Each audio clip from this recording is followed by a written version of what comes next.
Welcome to Sports News. I'm Charles Eruka.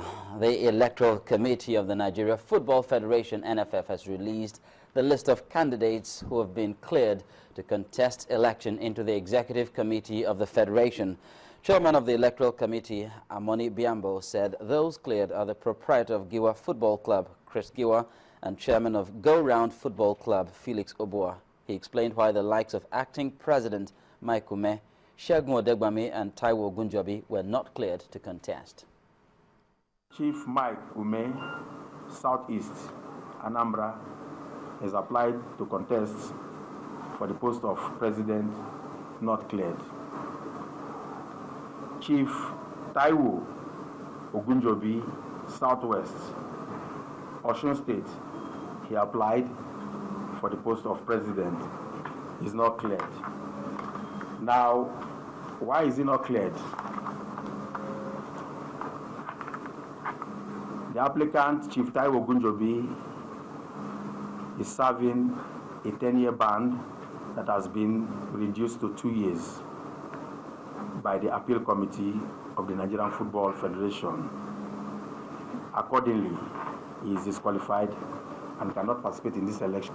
Southwest, Chief Segun Odegbami, Southwest, Ogun State. He applied for president, not cleared. Chief Segun Odegbami, reasons for disqualification: no purchase receipt attached to nomination form, no endorsement on the nomination form. Meanwhile, the Executive Committee of the Nigeria Football Federation is proposing the dissolution of the electoral and appeal committees put in place for the 2014 elections for lack of transparency. Following a meeting at the NFF Secretariat in Abuja, the Executive Committee resolved that it would call an extraordinary General Assembly on the 26th of this month to ratify its proposals. Acting First Vice President Shehu Adamu believes the electoral process has been littered with avoidable flaws and deliberate sideline-eligible members of Nigeria's football family. He said the NFF will consult with World Football Governing Body FIFA and the General Assembly on a probable new date for the elections. In other events, Nigeria has pulled out of the 2014 Youth Olympics scheduled to hold on August the 16th to the 28th in Nanjing, China. This follows the refusal of the Chinese health authorities to allow Nigerian athletes remain in the Games village for fear of the deadly Ebola virus. Nigerian athletes were forced to be quarantined despite testing negative to the virus. Secretary General of the Nigeria Olympic Committee, NOC, Tunde Popola, confirmed that the athletes are expected back in the country in the next 48 hours.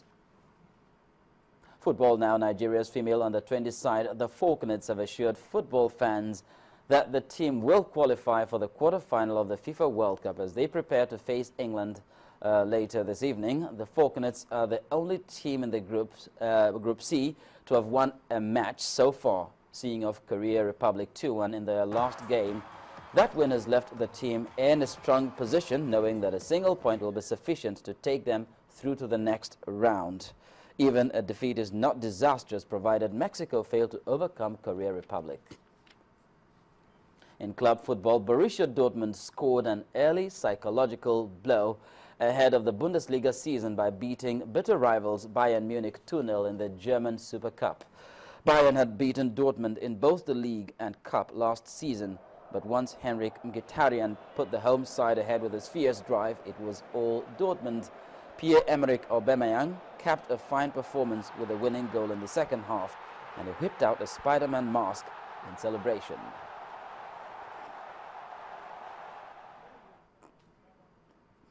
And in tennis, Britain's Andy Murray progressed to the last 16 of the Western and Southern Open in Cincinnati with a 6-3, 6-3 win over Portugal's João Sousa.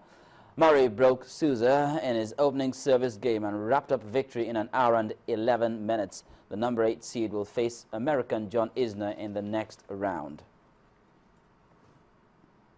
And that's it on Sports News. Amarachi will be back in a moment with the rest of the news at 10.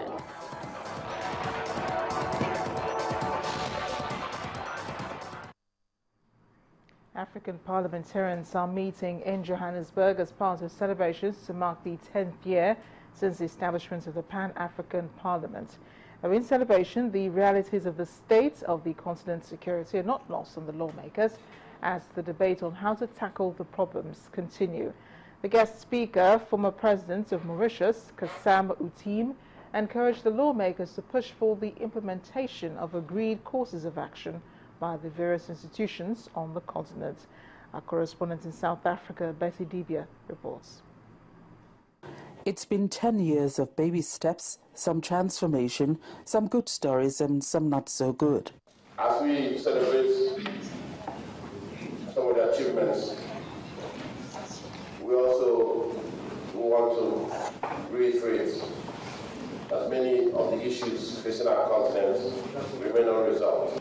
Former President of Mauritius, His Excellency Kasam Utim, wheeled out progress made by the Organization of African Unity and more lately the African Union through the many established institutions, but warned the lawmakers of what he calls political inertia. This is essentially due to a lack of political will and very often a lack of both human capacity and financial resources. There is also the issue of a conservative and sometimes limiting interpretation of sovereignty. There is a need for a robust ratification drive strategy across the African continent. Why? On security, many of the parliamentarians had a lot to say on the way to tackle the many conflicts and terrorist groups currently holding down the continent's development. This should not be allowed to be the norm. Instead, it compels us to take all necessary and possible steps to effectively address them, including urgent need to close the gap between early warning and early response, because experience has convincingly shown us that prevention is always better. The Pan-African Parliament sits again on Thursday when the chairman of the African Union Commission, Dr. Nkosazana Dlamini Zuma, reflects on the role of the Pan-African Parliament on the African Union Agenda 2063, which looks at a global strategy to optimize the use of Africa's resources for the benefit of all Africans. From Midrand in Johannesburg, South Africa, I'm Betty Dibia reporting for Channels Television News. Israeli and Palestinian negotiators have reportedly agreed to extend a ceasefire in Gaza by 5 days. This comes barely minutes before the expiry of a 3-day truce. Officials from both sides have been holding indirect talks in the Egyptian capital, Cairo, aimed at finding a solution to the Gaza conflict. A Palestinian and Egyptian official said a deal had been reached, but Israel has yet to comment. In the meantime, the French President, François Hollande, has announced the deployment of a supply of arms to Kurds in Iraq. French media did confirm that the country has received approval from authorities in Baghdad for the decision. Cynthia has more. At the moment, Kurdish forces are fighting militants from the Islamic State, that's the IS group, and thousands of members of the Yazidi sect have fled the IS advance. The UK Prime Minister David Cameron says an international plan is being drawn up to rescue the stranded Yazidi. Then a huge Russian convoy carrying aid for East Ukraine has stopped in central Russia as officials in Ukraine say they will not let it cross the border. Almost 300 Russian lorries taking aid to the conflict-hit region are still at a standstill from the proposed crossing. Also today, a train has derailed after a landslide near the Swiss ski resort of St. Moritz in what the police describe as a serious accident. The Swiss National Radio reported that one carriage had plunged into a ravine and another was hanging from the rails. The extent of casualties is still unclear, but officials report that the injured have been taken to hospital by a helicopter and ambulance.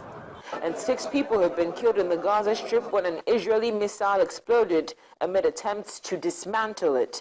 The dead include 2 journalists, an Italian and a Palestinian, and a number of bomb disposal officers. The incident occurred in the town of Beit Lahia in the north of the Gaza Strip. And those are the top stories on the foreign scene. And the main news again. President Goodluck Jonathan has met with state governors as part of the efforts to prevent further spread of Ebola virus disease, which was brought into the country 23 days ago by Liberian-American Patrick Sawyer. Delegates to the National Conference from the North and South have disagreed over a draft constitution submitted by the conference secretariat, prompting the second adjournment in 48 hours.